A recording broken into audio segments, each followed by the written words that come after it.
Assamese help tips চেনেলটোলৈ আপোনালোকক আদৰণি জনাইছোঁ।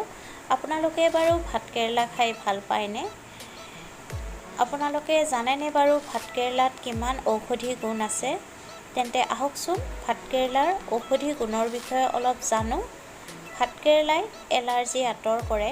ডায়েবেটিছৰ কাৰণে ভাতকেৰেলা বহু উপকাৰী। ডায়েবেটিছৰ সমস্যা হ্ৰাস কৰে। ছালৰ উজ্জ্বলতা আনি দিয়ে ভাতকেৰেলাই। হজম শক্তি উন্নতি কৰে আৰু ওজন হ্ৰাস কৰাতো ভাতকেৰেলাই সহায় কৰে।